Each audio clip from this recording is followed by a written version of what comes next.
Stand by, shore party. Decontamination in progress. I heard what happened to Captain Anderson. Survives 100 battles and then gets taken down by backroom politics.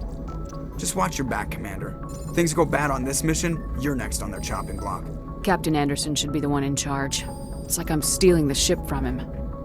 Yeah, the captain got screwed. But it's not like you could have stopped it. Nobody's blaming you. Everyone on this ship's behind you, Commander. 100%. Intercom's open. If you got anything you want to say to the crew, now's the time. Listen up, Normandy. This is your commander speaking. We have our orders. Find Saren before he finds the conduit, and I refuse to let anything get in the way of that mission. We all know what happened on Eden Prime. We saw the destruction. We saw the bodies. We saw what Saren did, and I plan to make him pay. The Council wants to ignore this. That's no surprise. They never helped us in the past, no reason they'd start now. But we don't need their help. We can do this on our own. Wherever Saren goes, we'll follow. Wherever he searches for the conduit, we'll be there. We will hunt him to the very ends of the galaxy and bring him down. This is the most important mission any of us have ever been on. The fate of an entire galaxy is at stake. We will stop Saren no matter what the cost. Well said, Commander. Captain will be proud. Fancy speeches won't stop Saren from finding the conduit. If we really want to make the captain proud, we better get this bird in the air. Yes, ma'am.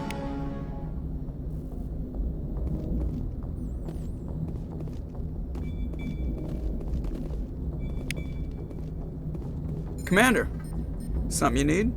How's the Normandy performing? Is she everything they said she'd be? She's the best ship in the fleet, if you've got a pilot who knows how to handle her. Balance isn't what you'd expect. Takes a while to get used to that oversized drive core we got stuffed in the back, and her power can sneak up on you if you're not careful. The Normandy's probably too much ship for your average Alliance pilot, Commander. Lucky for you, I'm anything but average. I like to know my crew. Mind if I ask you a few questions? I can see where this is going. You did a background check on me, didn't you? Well, I'll tell you the same thing I told the captain. You want me as your pilot. I'm not good. I'm not even great. I am the best damn helmsman in the Alliance fleet. Top of my class in flight school, I earned that. All those commendations in my file, I earned every single one. Those weren't given to me as charity for my disease. What are you talking about? Are you sick? You mean you didn't know? Oh, crap. Okay, I've got Vrolik syndrome, brittle bone disease. The bones in my legs never develop properly. They're basically hollow, too much force and they'll shatter. Even with crutches and my leg braces, it's hard to get around. One wrong step and crack! It's very dramatic, but I've learned to manage my condition, Commander. Put the Normandy in my hands and I'll make her dance for you. Just don't ask me to get up and dance unless, you like the sound of snapping shin bones. Why does everyone call you Joker? It's a lot shorter than saying Alliance Flight Lieutenant Jeff Moreau. Plus, I love to make little children laugh. You're dodging the question. Look, I didn't pick the name. One of the instructors in flight school used to bug me about never smiling. She started calling me Joker, and it stuck. Why didn't you ever smile? Hey, I worked my ass off in flight school, Commander. The world's not gonna hand you anything if you go around grinning like an idiot. By the end of the year, I was the best pilot in the academy, even better than the instructors, and everybody knew it. They'd all got their asses kicked by the sickly kid with the creaky little legs. One guess who was smiling at graduation? I need to know more about this Vrolik syndrome if I'm putting my ship in your hands. Yeah, of course you do. It's an extremely rare condition. Nobody knows exactly what causes it. Genetic, maybe. It's treatable, but there's no cure. They classify my case as moderate to severe. I was born with over a dozen fractures, hip, thighs, ankles. My bones were already breaking in the womb. 100 years ago, I wouldn't have survived past my first year. Lucky for me, modern medical science has turned me into a productive member of society. You're not gonna break a bone trying to fly the ship, are you? I don't fly with my feet, Commander, so I'm fine as long as I'm in this chair. I gotta be real careful when I get up to take a piss, though. I can do my job as well as anyone on the ship. Better, actually. So don't worry about it. I'm not trying to make you uncomfortable. Let's talk about something else. Whatever you want, Commander. How'd you end up joining the Alliance? Look, if you're looking for an inspirational tale of the crippled kid overcoming impossible odds, you're gonna be disappointed. My mother was a civilian contractor working for the Alliance. I basically grew up on the Arcturus station back when they were building up the fleets. Spend all that time around Alliance ships, there's a good chance you'll end up going to the Academy. I have to go. Alright, see ya.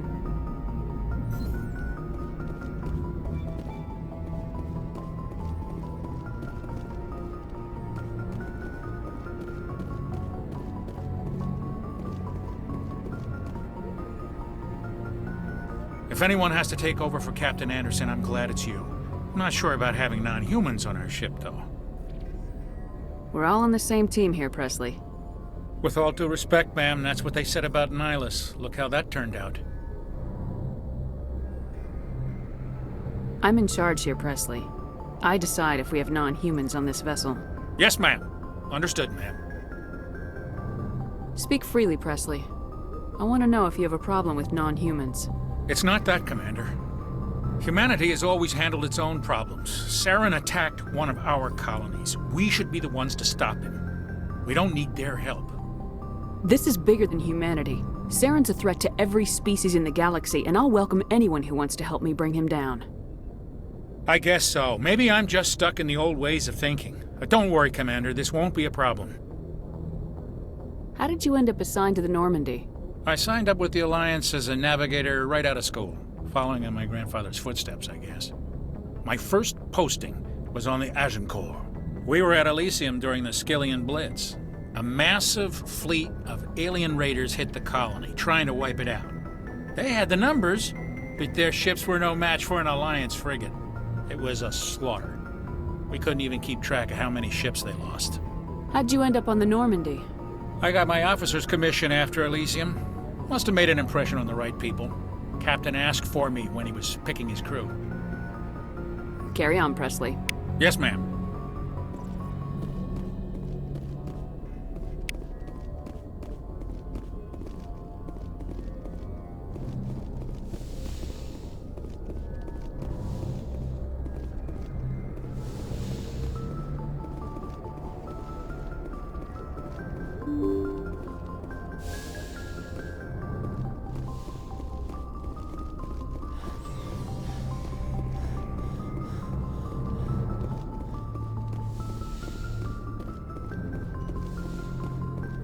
Yes, Commander? Is there something you need?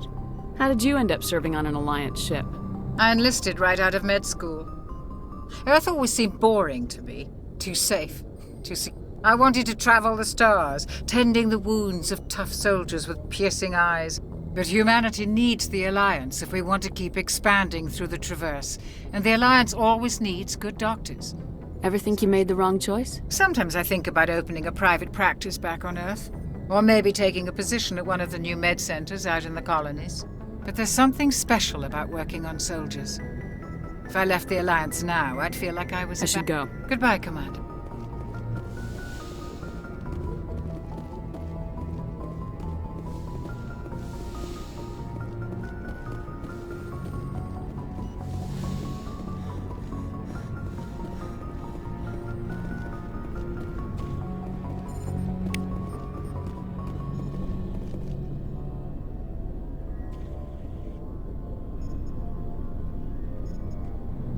Anything you need, Commander?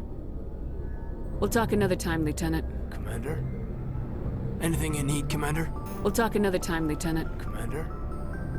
Anything you need, Commander? Just trying to get a sense I've of wasted enough of your time for now, Commander. We'll have time for personal debriefings later. What's your opinion on the last mission? I don't see how we could have done things any better. At least not without getting to Eden Prime sooner. And we were on the scene faster than any other Alliance ship could have been. We'll talk another time, Commander? Lieutenant.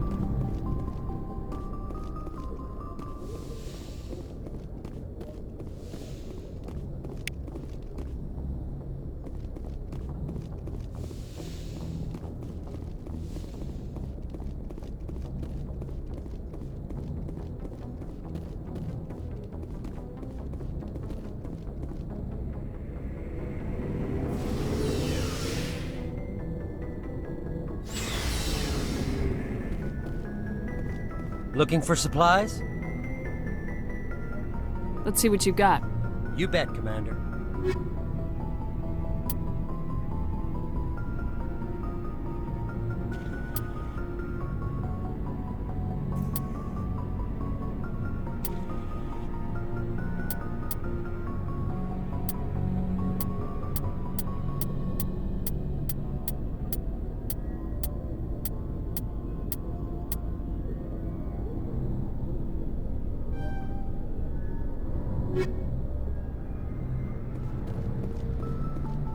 Thanks for bringing me on board, Commander.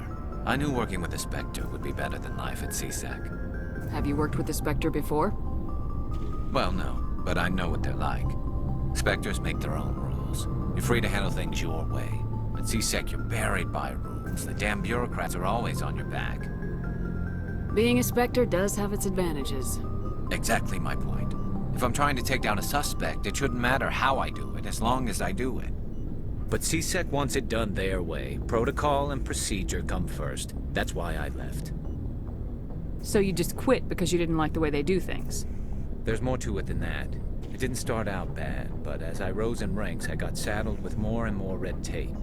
CSEC's handling of Saren was typical. I just couldn't take it anymore. I hate leaving. You did the right thing. Life's too short to sit around waiting for things to happen. Yeah, you're probably right. Either way, I plan to make the most of this. And without CSEC headquarters looking over my shoulder, well, maybe I can get the job done my way for a change. As long as you do your job well, you're free to go about your business as you see fit. Thank you, Commander.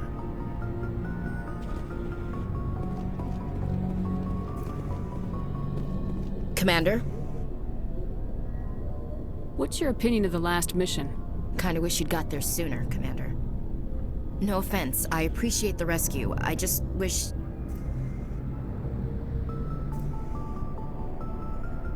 You wish we'd been able to save the rest of your unit. Yes, ma'am. If I had been more alert, we wouldn't have been cut down by an ambush. We never trained to fight synthetics. The Geth haven't gone beyond the Veil in 3 centuries. Our training's supposed to make us able to adapt. I'll make sure it doesn't happen again. Do you have a few minutes to talk? One-on-one? I'm sorry, Commander. I need to get my duties squared away. I wouldn't mind talking more later, though. Dismissed, Chief. Ma'am?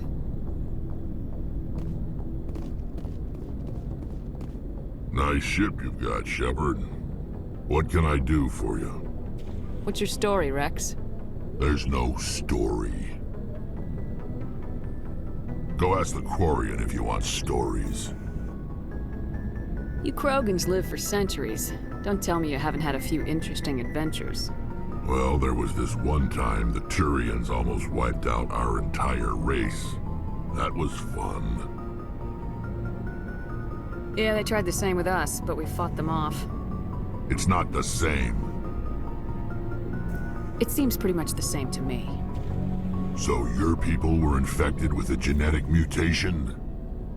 An infection that makes only a few in 1,000 children survive birth? And I suppose it's destroying your entire species? I suppose it isn't all the same. I don't expect you to understand, but don't compare humanity's fate with the Krogan. Sorry, Rex. I wasn't trying to get you upset. Your ignorance doesn't upset me, Shepard. As for the Krogan, I gave up on them long ago.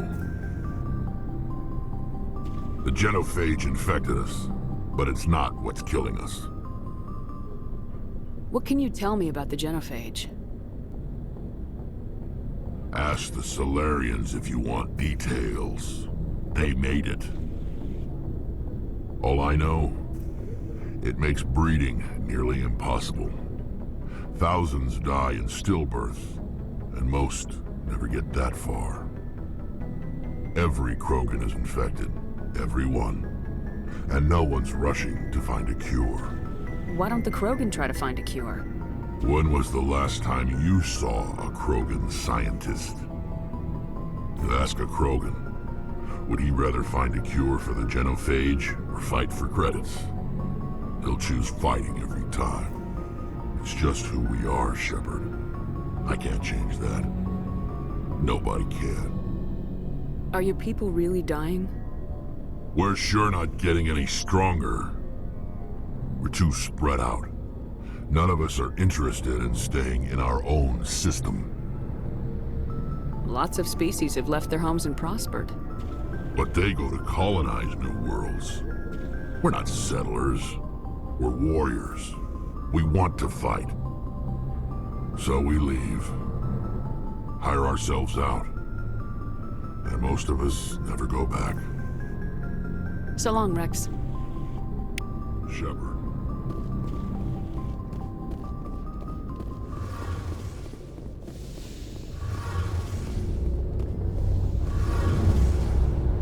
Hey, Commander, you know that Quarian, Tally?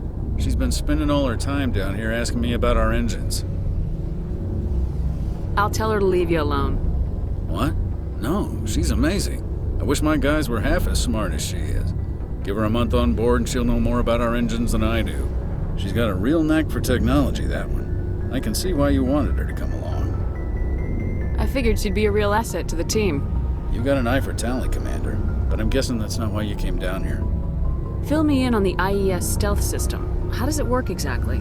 You can't hide a ship out in space. They emit too much heat and radiation, too easy for sensors to pick them up, unless you find a way to capture those emissions.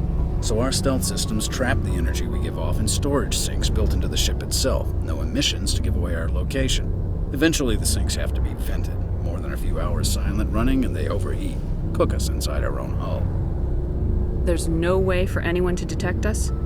A visual scan can still pick us up. Anyone looking out a window can see us plain as day.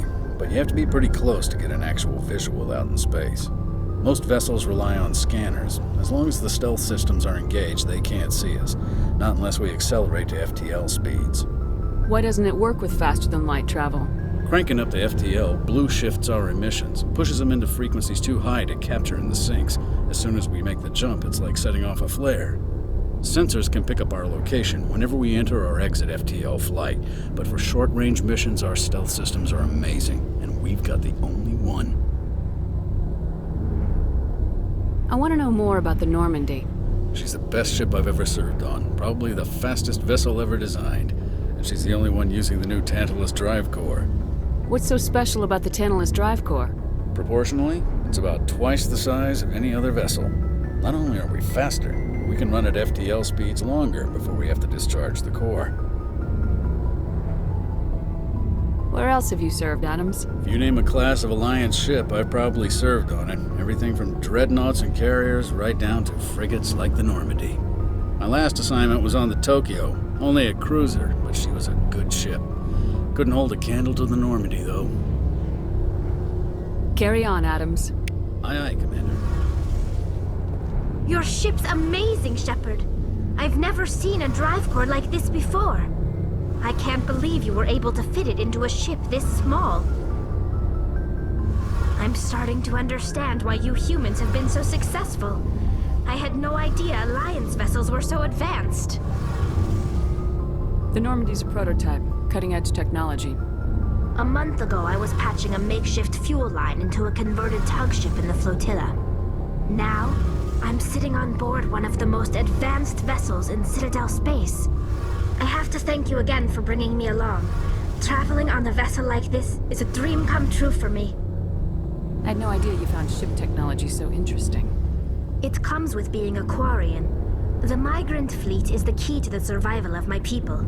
Ships are our most valuable resource. But we don't have anything like this. We make do with cast-offs and second-hand equipment. We just try to keep them running for as long as we can. Some of the fleet's larger vessels date all the way back to our original flight from the Geth. I can't believe your fleet's still using ships that are 3 centuries old. They're constantly being repaired, modified, and refitted. They aren't pretty, but they work. Mostly. We've tried to make ourselves as independent as possible on the flotilla. Grow our own food, mine, and process our own fuel. But some things we just can't make on our own. A patch to maintain the hull integrity requires raw materials we just don't have. That's why our pilgrimages are so important. Tell me about your people. Our lives aren't easy. Resources are scarce, and we are constantly on the move. Everything we do must in some way contribute to the continuation of the migrant fleet. There are 17 million Quarians in the flotilla, and each of us relies on the others for survival. The bonds among my people are strong. Unfortunately, we have had to surrender many of the freedoms and civil liberties other species take for granted. What kind of freedoms? Well, it's illegal for parents to have more than one child. If our population grows too much, it would strain our resources to their breaking point. Of course, we also can't allow our numbers to become too few. If our population is in decline, the rule against single births is temporarily repealed. In extreme cases of population decline, incentives are even offered to encourage multiple births, though the Conclave hasn't had to take such measures in nearly a century. That's your government. The Conclave is our civilian branch of government. Each ship can elect a representative to serve on the Conclave and make decisions that affect the fleet as a whole. On matters that affect an individual ship, however, the captain has the final say. It's a tradition that dates back to the early days, when the fleet was governed by martial law. Fortunately, most captains nowadays are smart enough to have an elected council from their crew to give them advice and guidance. So the ultimate power rests with elected officials? In practice, the Conclave and the respective council for each ship tend to set the rules that govern our daily lives. But in theory, we are still under military jurisdiction. The 5 top-ranking military officials in the fleet serve on the Admiralty Board. These 5 have the power to overrule any decision by the Conclave in case of emergency. To do so requires unanimous agreement among the Admiralty, and they can only do this once. After that, the entire board must resign their posts. It's a safeguard that served us well. In nearly 3 centuries, the Admiralty Board has only overruled the Conclave 4 times. I want to know more about the Geth. I doubt I can tell you anything you don't already know. It's been almost 3 centuries since they drove my people into exile. All I know is the story of their origins, what they were when we created them, and how they turned on us. Interesting. The Geth were originally created to serve as an automated manual labor force. Initially, their intelligence was as limited as any VI. Over time, we made small modifications to their programming to allow them to perform more varied and complex tasks, bringing them closer and closer to true AI status. How come the council didn't step in and stop you? This wasn't true AI research. We may have been skirting the bounds of the law, but we never did anything that was actually illegal.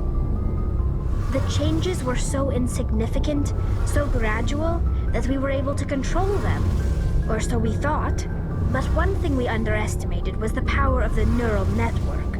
A million Geth thinking simultaneously created an inherently unstable matrix. So the Geth share brain power?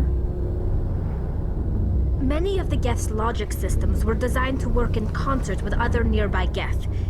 Basically, the more of them you have in a group, the smarter they are. So there's some sort of group consciousness? No, nothing like that. They cannot share sensory data or information. Their programming cannot handle that much simultaneous input.